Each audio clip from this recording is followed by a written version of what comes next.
देखो मार्केट में अभी के टाइम पर काफी ज्यादा आईपीओ आ रहे हैं, आईपीओ की भीड़ काफी ज्यादा है। ऐसे में हमें आईपीओ चूज करना है कि हमें अप्लाई किस में करना है, तो उसके लिए हमको तीन चीजों को समझना पड़ेगा। पहली बात, आईपीओ का इशू साइज कितना है, रिटेल इन्वेस्टर्स के लिए कितनी एप्लीकेशन रिजर्व रखी गई है। दूसरी चीज, जो पैसा कंपनी मार्केट से उठा रही है वहां से कितना पैसा अपनी ग्रोथ में लगाएंगे, क्योंकि अगर मार्केट से पैसा उठ रहा है और वो कंपनी की ग्रोथ में लगता है तो जो लोग इन्वेस्ट करते हैं ना उनका इवेंचुअली प्रॉफिट देखने को मिलता है। और तीसरी चीज हो जाती है grey market premium. Short term में आईपीओ में हमें कितना प्रॉफिट हो सकता है, एक्चुअल में प्रॉफिट होगा भी या फिर नहीं, ये भी चीज हमें समझना पड़ता है। तो इन सारी चीजों को ध्यान में रखते हुए अपन ट्रू आल्ट बायो एनर्जी के आईपीओ का एनालिसिस करने वाले, रिव्यू करने वाले और पूरी बेसिक डिटेल्स आपको इस वीडियो में दूंगा। साथ में इस आईपीओ को टोटल एनालाइज करेंगे, मार्केट में इसका जीएमपी कितना चल रहा है, वो सारी चीजें समझने वाले। तो वीडियो को अगर अभी तक आपने लाइक नहीं किया तो वीडियो को लाइक कर लो, सीधा मैं आपको वीडियो में लेके चलता हूँ। सबसे पहले अपन समझ लेते हैं आईपीओ का इशू साइज। देखो 839 करोड़ रुपए का इशू साइज हमको देखने को मिल रहा है, काफी तगड़ा इशू देखने को मिल रहा है। अभी के टाइम पर जो मैक्सिमम आईपीओ आ रहे हैं ना, वहां पर लगभग हमको 400 से 500 करोड़ का इशू देखने को मिल रहा है। उनके कंपेयर में हमको ये डिसेंट मतलब बड़ा इशू देखने को मिल रहा है। अभी देखो 839 करोड़ रुपए मार्केट से उठाने वाले हैं, जहां से 750 करोड़ मतलब 750 करोड़ रुपए का होने वाला है फ्रेश इशू। मतलब ये जो पैसा है इतने में से 750 करोड़ रुपए कंपनी के पास में जाएगा, जो कि इवेंचुअली कंपनी की ग्रोथ में लगने वाला है। अभी जो अमाउंट बच गया है लगभग 89 करोड़ रुपए बच गया, तो ये होने वाला है OFS, ऑफर फॉर सेल। मतलब 89 करोड़ रुपीस कंपनी के प्रमोटर्स यहाँ पर इतने अमाउंट की इक्विटी सेल करके जाने वाले। अब देखो जो फ्रेश इशू है ना, ये OFS के कंपेयर में काफी ज्यादा है, जो कि आईपीओ के लिए काफी ज्यादा पॉजिटिव बात है। अभी कंपनी के पास में 750 करोड़ जाएंगे, तो यहां से कितना पैसा कहां यूज करने वाले वो भी समझ लेते हैं। पहला ये काम करने वाले 172 करोड़ रुपए ये यूज करेंगे कंपनी के कैपिटल एक्सपेंडिचर में। अभी ये कैपेक्स कहां करने वाले हैं वो अपन समझ लेते हैं। देखो ये 172 करोड़ रुपए का यूज करने वाले हैं अपने मैन्युफैक्चरिंग फैसिलिटी में मल्टी सीड स्टॉक ऑपरेशंस को सेटअप करने में। अभी एक्चुअल में होता क्या है वो समझ लेते हैं। देखो कंपनी का बिजनेस है इथेनॉल प्रोड्यूस करने का, इथेनॉल कंपनी बनाती है। देखो इथेनॉल जनरली किस चीज से बनता है, सुगर मोलासिस से। अभी मल्टी सीड स्टॉक मतलब different type of raw material से ये अपना इथेनॉल प्रोड्यूस करने का काम करने वाले, जो कि ऑपरेशंस को ये सेटअप करेंगे, जिससे इवेंचुअली कंपनी के पास में रॉ मटेरियल के लिए वैरायटी मिल जाएगी, जिससे कि इवेंचुअली इनकी जो रॉ मटेरियल कॉस्ट है ना वो आने वाले टाइम में हमको कम होती हुई दिखाई दे सकती है। अभी 425 करोड़ रुपए कंपनी इन्वेस्ट करने वाली अपने वर्किंग कैपिटल में, और जो बचा हुआ पैसा है वो जाएगा कंपनी के जनरल कॉर्पोरेट पर्पज में। बाकी रिटेल इन्वेस्टर्स के लिए इस आईपीओ में 35% का कोटा रखा गया है, जहां पर 197 के रिटेल इन्वेस्टर्स को मतलब 1,97,000 रिटेल इन्वेस्टर्स को इसमें अलॉटमेंट मिलना है। मतलब ये काफी बड़ा नंबर है, मतलब अच्छे खासे डिसेंट अमाउंट ऑफ इन्वेस्टर्स को यहाँ पर रिटेल कोटा में अलॉटमेंट मिलना है। बाकी कंपनी ने आईपीओ का प्राइस बैंड रखा है 472 रुपए से 496 रुपए पर शेयर का। अभी इस प्राइस बैंड के ऊपर अपन कंपनी के वैल्यूएशन को भी आगे एनालाइज करने वाले हैं, पर पहले ये समझ लेते हैं कि कंपनी का एक्चुअल में बिजनेस क्या है, कैसा है, आगे ग्रोथ आ सकती है या फिर नहीं।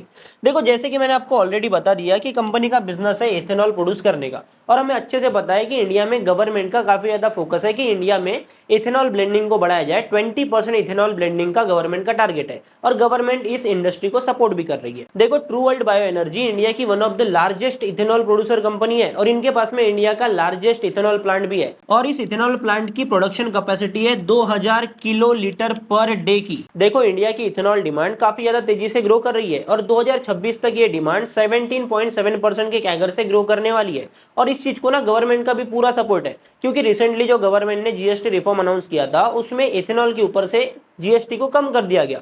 पहले इथेनॉल के ऊपर जीएसटी था लगभग 12% के करीब, जो कि अभी कम करके इसको ला दिया गया है भाई 5% के ऊपर। देखो इंडिया में इथेनॉल मार्केट तो बढ़ रहा है, पर साथ में ट्रू वर्ल्ड बायो एनर्जीज भी अपने प्रोडक्शन कैपेसिटी को बढ़ा रही है। आज से 3 साल पहले का डेटा लेते हैं, इनकी जो मैन्युफैक्चरिंग कैपेसिटी है, प्रोडक्शन कैपेसिटी है, वो 590 किलो लीटर पर डे की थी आज से 3 साल पहले, और 3 साल में ये पहुंच चुके हैं भाई 2000 किलो लीटर पर डे के ऊपर, और ये अपनी इथेनॉल प्रोडक्शन की कैपेसिटी को आने वाले टाइम में बढ़ाने भी वाले। अभी देखो कंपनी का बिजनेस तो हमने समझ लिया, अभी समझ लेते हैं कि एक्चुअल में कंपनी के नंबर्स कैसे दिखाई दे रहे हैं, कंपनी के फाइनेंशियल्स क्या कहते हैं, जिससे अपन कंपनी की वैल्यूएशन को भी यहाँ पर आगे समझने वाले हैं। ठीक है, देखो 2024 और 25 का डेटा अपने पास में। 2024 में कंपनी का रेवेन्यू था 1223 करोड़ रुपए का, जो कि अगले साल 2025 में ये हो गया 1986 करोड़ रुपए के ऊपर। मतलब यहाँ पर हमको अच्छी खासी ग्रोथ देखने को मिली है। वहीं पर अपन पैट के ऊपर आते हैं, प्रॉफिट आफ्टर टैक्स के ऊपर आते हैं। 31.81 करोड़ का प्रॉफिट किया था इन्होंने 2024 में, 2025 में आ गए 146 64 करोड़ के ऊपर, मतलब हमको अच्छी खासी ग्रोथ देखने को मिल रही है। बाकी अपन और भी डेटा देखते हैं फाइनेंशियल्स का, तो FY23 से FY25 तक कंपनी के रेवेन्यूज में तगड़ी ग्रोथ देखने को मिली है। कंपनी के रेवेन्यूज 58.2% के CAGR से ग्रो हुए हैं। रेवेन्यू के साथ में कंपनी के एबिटा में भी हमको अच्छी खासी ग्रोथ देखने को मिली है। 71.6% के CAGR से पिछले 2 फाइनेंशियल ईयर में यहां पर ग्रोथ देखने को मिली है। मतलब कंपनी काफी अच्छे तरीके से ग्रो कर रही है। FY25 में कंपनी ने 16.2% का एबिटा पोस्ट किया था, जहां पर हम पैट की बात करते हैं, प्रॉफिट आफ्टर टैक्स के मार्जिन की बात करते हैं, 7.7% का पैट कंपनी ने किया था। और इनके पैट में ग्रोथ की बात करते हैं ना, तो प्रॉफिट आफ्टर टैक्स का CAGR इनका 70% के भी ऊपर का देखने को मिल रहा है। साथ में कंपनी अच्छी खासी ग्रो कर रही है, इक्विटी कैपिटल के ऊपर अच्छा रिटर्न बना के दे रही है। कंपनी के ROE की बात करते हैं, रिटर्न ऑन इक्विटी की बात करते हैं, तो वो देखने को मिल रहा है 28% का। वहीं पर कंपनी का स्ट्रॉन्ग ROC 10% का हमको देखने को मिल रहा है। बाकी कंपनी के वैल्यूएशन की बात करें तो 496 रुपए पर शेयर के भाव पर ये कंपनी IPO लेकर के आई है। मतलब इस भाव के ऊपर इन्वेस्टर्स को लगभग शेयर अलॉट हो जाएंगे। बाकी इनका मार्केट कैपिटलाइजेशन देखते हैं ना, कंपनी का ओवरऑल साइज देखते हैं, तो मतलब जिस वैल्यूएशन के ऊपर कंपनी अपना IPO मार्केट में लेकर के आई है, वो निकल के आ रहा है 4253 करोड़ का। मतलब लगभग 4253 करोड़ की इनकी मार्केट कैपिटलाइजेशन निकल के आ रही है, जिससे कि अपन कंपनी का price to earning ratio PE ratio निकालते हैं तो वो निकल के आता है 29 का। अभी देखो कंपनी की ग्रोथ हमको तगड़ी देखने को मिल रही है, उसके हिसाब से जो 29 का प्राइस टू अर्निंग रेशियो है ना, वो वैल्यूएशन वाइज काफी ज्यादा बढ़िया देखने को मिल रहा है। तो अभी अपन आ जाते हैं IPO के GMP के ऊपर, ग्रे मार्केट प्रीमियम के ऊपर। जैसे कि हमें पता है कि इसका जो प्राइस बैंड है वो 472 रुपीज टू 496 रुपीज पर शेयर का कंपनी ने रखा है। तो 496 रुपीज पर शेयर के भाव पर अभी के टाइम पर इनका पर शेयर का GMP चल रहा है 71 रुपीज का।